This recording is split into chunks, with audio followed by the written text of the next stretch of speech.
everyone. So we wanted to do an update on how our chicks are doing. They turned 1 week old on Tuesday, and I'll give you a good look at one. They're getting pretty big and they're starting to feather out already. So, gonna be big boys. They're all males. They have lots of energy. They're outgrowing their heat plate we got them. It's supposed to be up to 20, which we have 20 in here. But I found out that obviously they grow really large, fast.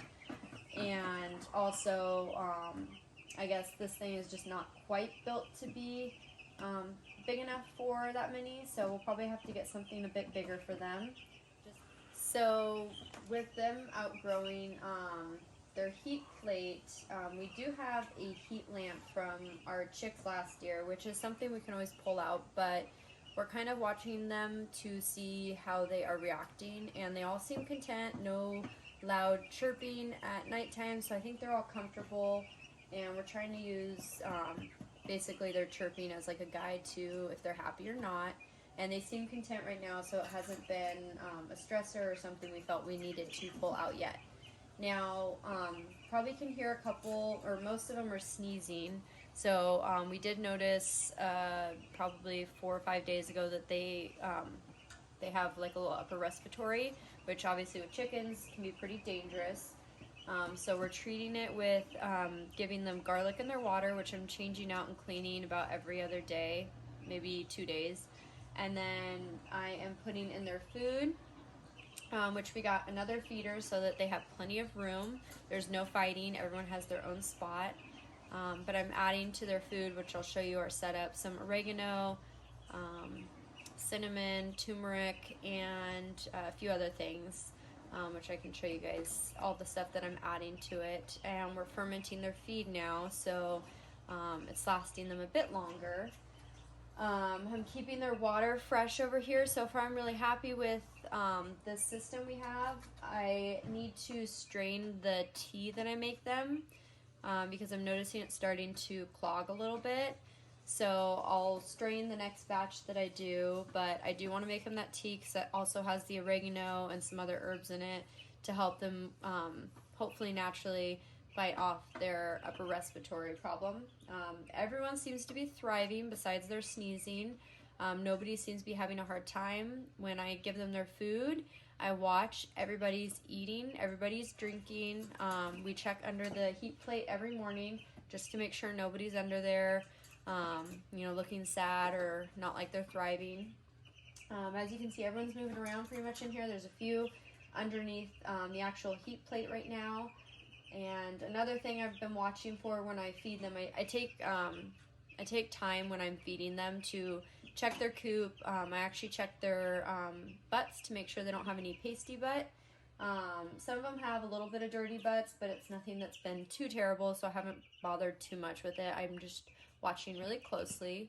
And then as for the hemp bedding, I kind of wanted to talk about that again because it's something new that I looked into and I wanted to try it out, and so far it's been pretty good. I thought it was going to be a little easier just to kind of clean out a spot as it needed, especially since they're indoors.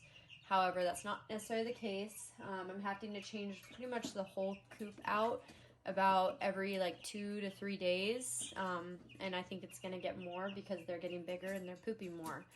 So I'm a little bummed about that, and I think next time I might try doing sand. That's what we use in our egg laying coop, and it's been great. We've had no issues. I was just a little worried with chicks being underdeveloped and possibly eating it, but I think that we might try that next time and see if I like it better because it's cheaper and it might be easier just to kind of treat it like kitty litter, which is what we do in our coop. So we'll take you over so you can take a look at our kitchen setup that we have right now. Alright, so over here we have our temporary feeding food setup for the Cornish Cross. We are not currently doing this for our egg-laying hens. We did try it in the past and it was just kind of a lot of work then. It still is a lot of work. And we want to get back to it because it does bring down the cost of feed for the chickens. and it's just better for them. So we are doing it for the Cornish because they just eat a ton, and anywhere we can try to bring down the cost, we're going to do that. And their chicken feed that we do have, it is a little bit, it's obviously crumbles, but it's more like the powder in parts of it, which I'm not a fan of. And so fermenting it makes it so that they aren't wasting any of that crumbly stuff that just kind of falls to the bottom. So I love mason jars. We don't have enough right now, so I actually ordered some 1-gallon containers that should be arriving today. But we're just putting one of the lids on top, and I'm filling the food probably like about 3/4 of the way almost. And then I'm mixing in, I am not measuring this at all, I'm just eyeing it each time. I add some cinnamon to it, I add some turmeric, and then I made kind of a concoction already, but there's, we like to use as much organic as we can, basil, and I have in this container pre-mixed so that I can just kind of pour it into the food. This has oregano and my other stuff, which are nettle leaf. And then I have to add myself the calendula flowers. Hopefully I said that right. And so I'm mixing all that into their food, and then I'm adding the water, I'm stirring it up, and then I'll add a little more food and a little more water. And then I was reading somewhere that you add apple cider raw organic apple cider vinegar to it, and it helps speed up the fermentation a bit. So I've been adding that. The chickens are loving it.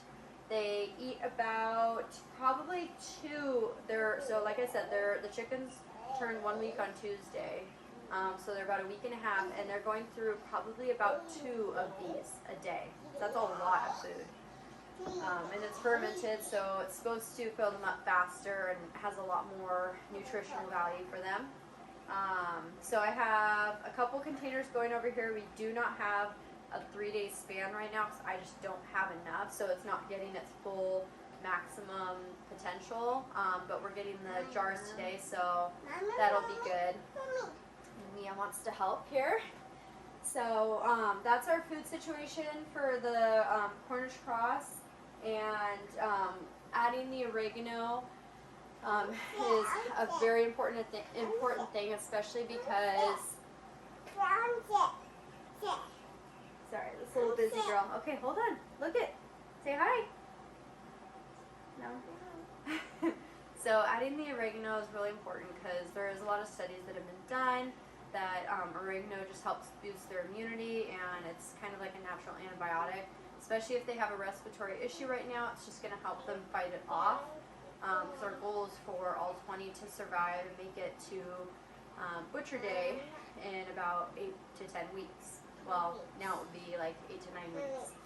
So we're hoping that all of this works. We are brewing some like tea to put in their water with those same spices. So I'll add this and a few other of the spices like the calendula flower to some hot water, let it steep for 5 minutes, and then strain it and put it in their water with apple cider vinegar on top of doing it in their food, just to make sure that they're getting enough to help them and be beneficial to surviving. And then I believe I said before we're adding garlic to got Matt over here reminding me of everything. Is that funny? We're cutting up garlic into small slices and putting it in their water. So I'm not putting a lot, probably like half a clove. Okay. So they're doing great. They look healthy, and you know the garlic. Yeah, it's yummy garlic, huh? The chickens don't seem to mind it in their water. I think we introduced it early on that it doesn't affect them in any way. So yeah. And the other thing we are doing with them is we are bringing their whole coop, which is so heavy, out to the sunlight whenever it's at least up to 70 degrees outside, and they love laying in the sun. We keep checking on them. They're just stretching out, sunbathing, and Well, they're living a great life, so that's what we wanted with our meat. We wanted them to have a good life, to know that they got to enjoy the short life that they do get. So that was our goal here, and we will keep you guys posted on how the Cornish are doing and any changes that do occur.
Thank you for watching our video. We hope you enjoyed.